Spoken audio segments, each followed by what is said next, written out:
اللہ کے رسول صلی اللہ علیہ وسلم ارشاد فرماتے ہیں کہ جو کوئی بندہ خدا حج کے لیے نکلا، اور پہلے کا وقت ایسا تھا کہ لوگ پیدل ہی حج کے لیے جایا کرتے تھے، کچھ لوگ چروں پر سوار ہو کے جاتے تھے، کچھ لوگ گھوڑوں سے سفر کیا کرتے تھے، اور کچھ قافلے کی شکل بنا کر مدینہ منورہ حج کرنے کے لیے جایا کرتے تھے۔ لیکن آج ہمارے ہندوستان سے ایک شہاب چتر نام کے انسان جو کیرل کی سرزمین سے پہلے ہی کی طرح حج کے لیے پیدل نکل چکے ہیں، اور انہیں 8,640 کلومیٹر پیدل ہی چلنا ہے، اور کافی دور تک وہ پہنچ چکے ہیں، اور یہاں تک کہ راجستھان کی سرزمین سے وہ پار ہونے ہی والے ہیں۔ لیکن شہاب چتر کو اللہ تبارک و تعالیٰ نے وہ ہمت، وہ حوصلہ، وہ طاقت سے نوازا ہے کہ وہ حوصلہ اور طاقت کے ذریعے چلے جا رہے ہیں، عشق رسول میں کھنچے ہوئے چلے جا رہے ہیں، مدینہ شریف کی جانب لو لگائے چلے جا رہے ہیں، اور لوگ ان کا درگزر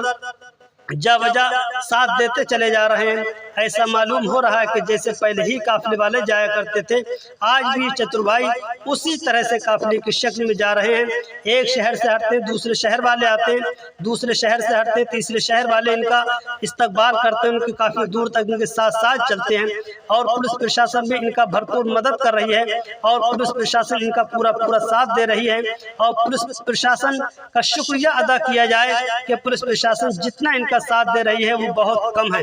یہاں تک کہ پولیس پرشاسن نے اپنی پوری ذمہ داری کے ساتھ، پولیس پرشاسن ان کا پوری ذمہ داری کے ساتھ ان کا ساتھ دے رہی ہے۔ پولیس والوں کا میں اپنی جانب سے شکریہ ادا کرتا ہوں کہ پولیس والے بھی شہاب بھائی کا بہت اچھی طریقے سے استقبال بھی کر رہے ہیں اور ان کا ساتھ بھی دے رہے ہیں۔ لیکن بہرحال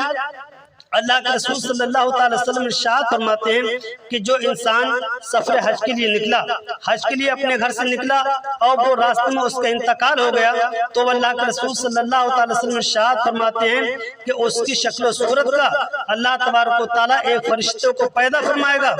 اور وہ فرشتہ قیامت تک اس کے بدلے میں حج کرے گا، اور جب وہ فرشتہ اس کے بدلے میں قیامت تک حج کرے گا تو اللہ تبارک و تعالیٰ قیامت تک اس حجاج اکرام یعنی اس حاجی کے نام میں قیامت تک کے حج ہونے والے کا ثواب اس حاجی کے نام میں لکھے گا۔ یعنی جس کا بھی انتقال راستے میں ہو گیا تو اس کو قیامت تک حج کرنے کا ثواب اس کے نام اعمال میں لکھا جائے گا۔ لیکن ایک فرشتہ اللہ تبارک و تعالیٰ اس کی شکل و صورت کا پیدا فرمائے گا۔ بہرحال ایک قافلہ جا رہا تھا مدینہ شریف کے لیے حج کرنے کی غرض سے، اس میں ایک حاجی صاحب کا انتقال ہو گیا۔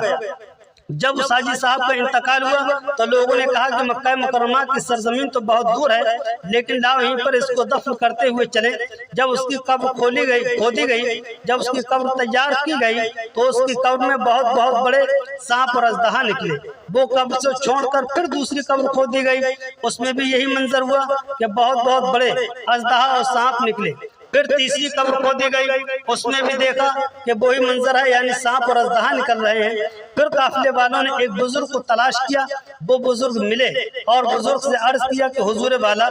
3 قبریں کھود چکے ہیں، اور ہر قبر کے اندر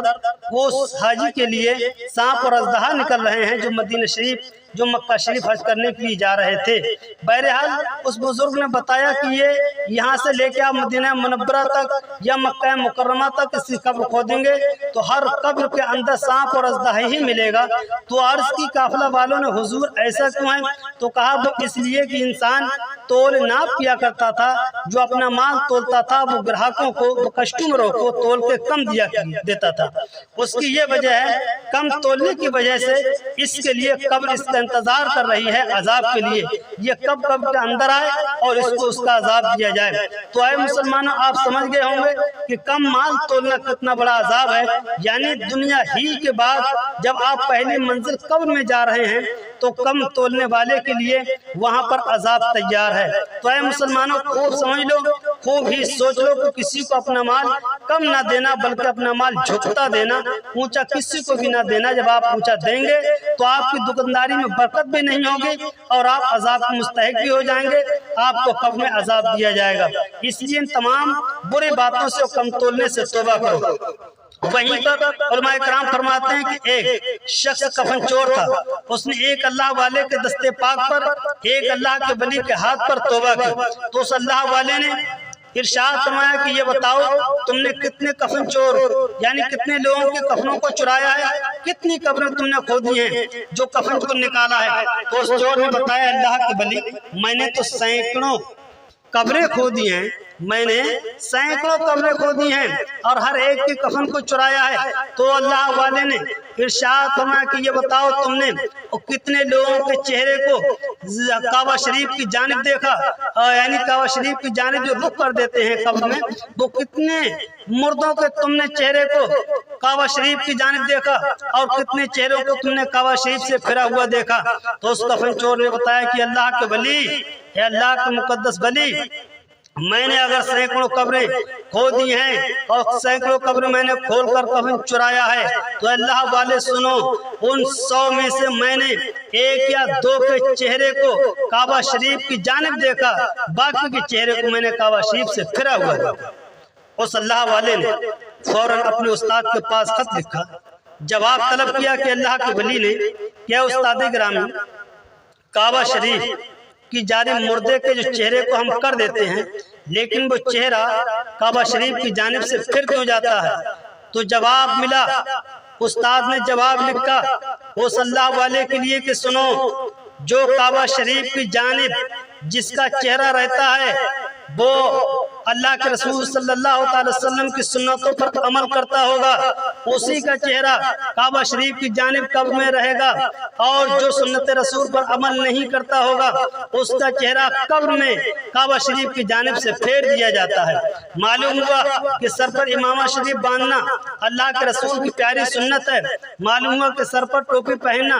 اللہ کے پیارے رسول کی سنت ہے، معلوم ہوا کہ چہرے پر داڑھی رکھنا یہ اللہ کے رسول صلی اللہ علیہ وسلم کی پیاری سنت ہے، اور بھی سنتیں ہیں۔ لیکن علماء کرام فرماتے ہیں اس اللہ کے ولی نے جواب دیا کہ جو انسان سنت رسول پر عمل نہیں کرے گا تو وہ انسان دنیا میں بھی جلیل و خوار ہوگا اور اس کا چہرہ قبر میں بھی کعبہ شریف کی جانب سے پھیر دیا جائے گا۔ اور جو اللہ کے بندے اپنے آقا کریم صلی اللہ علیہ وسلم کی سنتوں پر دنیا میں عمل کرتے رہیں گے تو ان کی دنیا بھی کامیابی ملے گی، جب تک کہ وہ دنیا میں زندہ رہیں گے انہیں دنیا میں بھی کامیابی ملے گی، اور بعد مرنے کے قبر میں بھی کامیابی ملے گی، اور قبر میں ان کے چہرے کعبہ شریف کی جانب ہی رہیں گے، اور مرنے کے بعد جب کعبہ شریف کی جانب رہیں گے تو انہیں قبر میں سکون ملے گا، قبر میں آرام ملے گا، اور روز قیامت کے میدان میں آقا کریم صلی اللہ علیہ وسلم کے جھنڈے کے سائے کے نیچے ہوں گے۔ لیکن مسلمانوں قبر کا بھی منظر بڑا بھیانک منظر ہے، قبر میں نہ تو کوئی اے سی لگی ہوگی، نہ وہاں پر کوئی پنکھا لگا ہوگا، اور نہ ہی وہاں پر کوئی لائٹ کا انتظام ہوگا۔ پھر یہ سب کچھ مکمل انتظامات کیسے ہوں گے؟ وہ سنو ایسے ہوں گے، جب آپ دنیا میں نماز پڑھیں گے، جب آپ نماز پڑھیں گے تو اللہ کے رسول صلی اللہ علیہ وسلم کی آنکھوں کو ٹھنڈک پہنچے گی، جب آپ نماز پڑھیں گے تو آقا کریم صلی اللہ علیہ وسلم کی آنکھوں کو جب ٹھنڈک پہنچے گی تو تمہاری نماز کی برکت سے تمہاری قبر ٹھنڈی ہو جائے گی، اور نماز کی برکت سے تمہاری قبر میں جنت کی ہوائیں چلیں گی، اور تمہاری قبر میں نماز پڑھنے کی وجہ سے روشنی ہو جائے گی، وہ نور کا اجالا ہو جائے گا، وہ نور و نکھتی روشنی ہو جائے گی۔ اے مسلمانوں، تم مسلمان ہونے کے باوجود بھی اگر اپنے آقا کریم صلی اللہ علیہ وسلم کی سنتوں پر عمل نہیں کرو گے تو پھر سنت رسول پر عمل کرنے کے لیے کون ہوگا؟ مسلمانوں کا حق ہے، مسلمانوں کا کردار ہے، سچا و پکا وہی مسلمان ہے جو اپنے آقا کریم صلی اللہ علیہ وسلم کی سنتوں پر عمل کرے، سر پر ٹوپی لگائے، امامہ شریف پہنے اور داڑھی رکھے، اور نماز کی پابندی کے ساتھ پڑھو۔ انشاءاللہ تعالیٰ تمہاری دنیا میں بھی کامیابی ہو جائے، دنیا میں بھی تم کامیاب ہو جاؤ گے، مرنے کے بعد قبر میں بھی کامیاب ہو جاؤ گے، اور روز محشر کے میدان میں جب اٹھو گے تو سرکار دو عالم صلی اللہ علیہ وسلم کے سائے، سرکار دو عالم صلی اللہ علیہ وسلم کے جھنڈے کے سائے کے تلے ہو۔